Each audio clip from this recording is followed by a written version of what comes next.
Hello guys, welcome to Soni online classes. आज के video में मैंने जो टॉपिक लिया है वो फिज़िकल एंथ्रोपोलॉजी का टॉपिक है। स्ट्रेलोपिथेकस। स्ट्रेलोपिथेकस क्या है? तो लोअर पैलियोलिथिक पीरियड की बात करें तो उस टाइम में जो मानव थे, जो मैन थे, उन्हें हम स्ट्रेलोपिथेकस कहते हैं।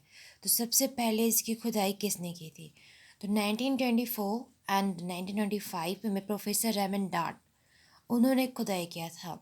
साउथ अफ्रीका के जोहान्सबर्ग पहाड़ी इलाका में वो जब वो खुदाई किए थे, एक छोटे से बच्चे का उन्हें एक खोपड़ी मिला था खुदाई के दौरान। खोपड़ी यानी स्कल। खोपड़ी का पूरा भाग तो नहीं मिला, लेकिन जो भी मिला तो वो उसका फ्रंटल बोन और साथ में ब्रेन था, उसी का फॉसिल्स उन्हें मिला था। खोपड़ी का पूरा भाग की जगह फ्रंटल बोन और ब्रेन मिला, जिसे फॉसिल्स के रूप में से शामिल किया गया। रेमंड डार्ट ने इसका नाम फिर स्ट्रेलोपिथेकस रखा। इसे यानी समझना चाहिए कि इसका संबंध ऑस्ट्रेलिया से है, जो कि नाम वैसे ही लग रहा है स्ट्रेलोपिथेकस, बट ये ऑस्ट्रेलिया से नहीं है, बल्कि ऑस्ट्रो का अर्थ होता है दक्षिणी यानी साउथ। क्या होता है? साउथ यानी सदर्न। और साइड कहाँ से मिला थी? अफ्रीका से। तो ये साउथ अफ्रीका से मिला, इसलिए इसका नाम, इस मैन का नाम स्ट्रेलोपिथेकस पड़ गया।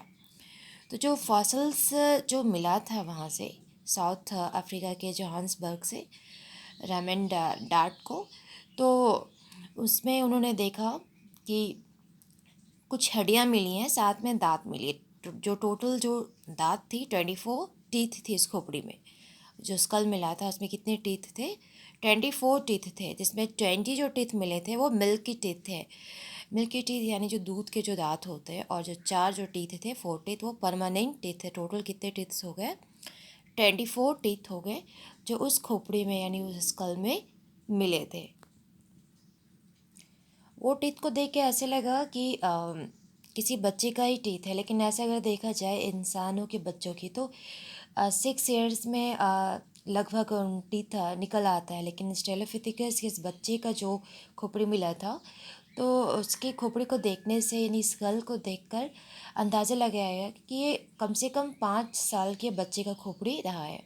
तो प्रोफेसर डार्ट ने कहा कि यह एक उसी युग यानी जो टाइम है उसी के वनमानुष यानी एप्स की खोपड़ी है, जो कि मानव के बच्चे की खोपड़ी से काफ़ी मिलती है।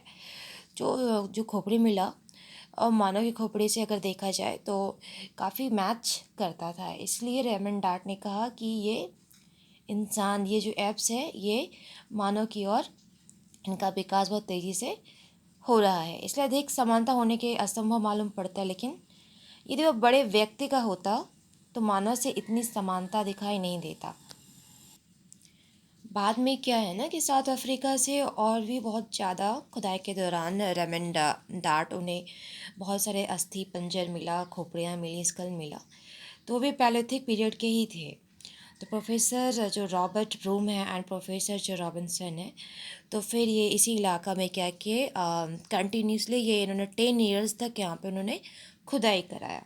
तो खुदाई जब वो यहाँ पे कराए 10 साल तक कंटिन्यू, तो 300 के आसपास उन्हें यहाँ से बोनसनी हड्डियाँ मिली, अस्थि पंजर मिली। इन सभी का जो भी अस्थि पंजर मिला था सब स्ट्रेलोपिथेकस का ही था, इसलिए उन्हें स्ट्रेलोपिथेकस ही कहा गया।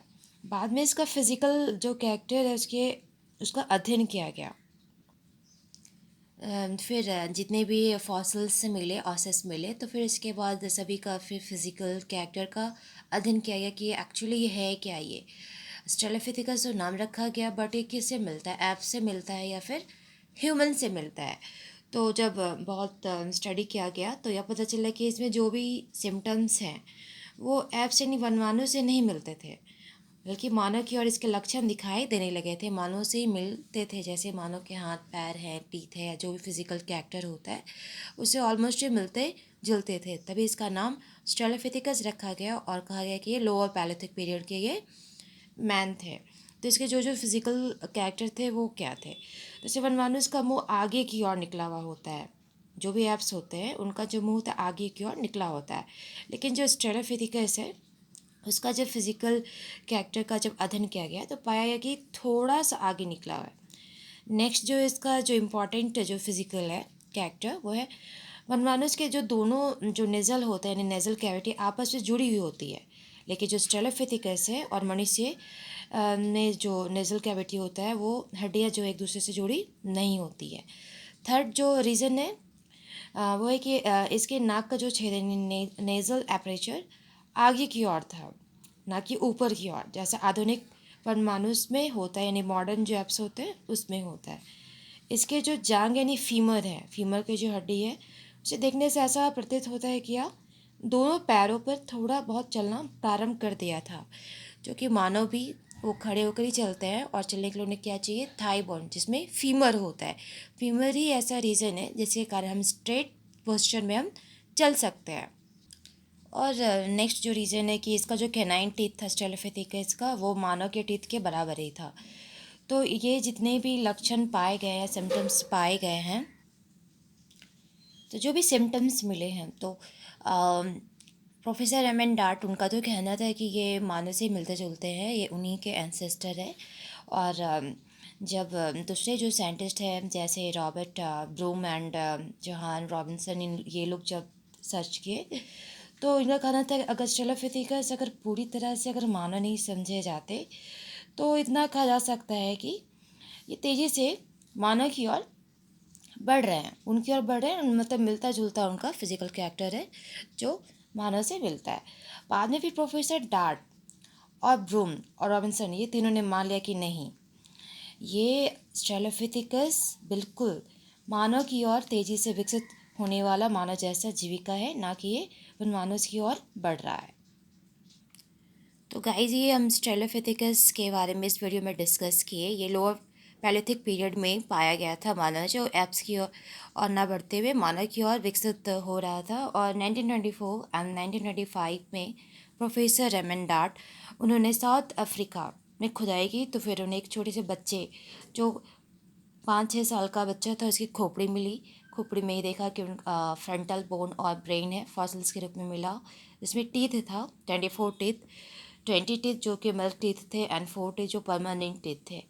तो जो भी और मिले फिजिकल कैरेक्टर्स मिले, उसके बाद फिर professor Robert Broom and professor Robinson 10 years continue उन्होंने इस साइट पे इन्होंने रिसर्च किया, खुदाई किया, और आफ्टर स्टडी आफ्टर रिसर्च उन्हें पता चला, जो भी 300 के आसपास हड्डियाँ मिली, अस्थि पंजर मिला, उससे उन्हें ये लगा कि ये जो फिजिकल कैरेक्टर्स है ये ह्यूमन से मैच करता है।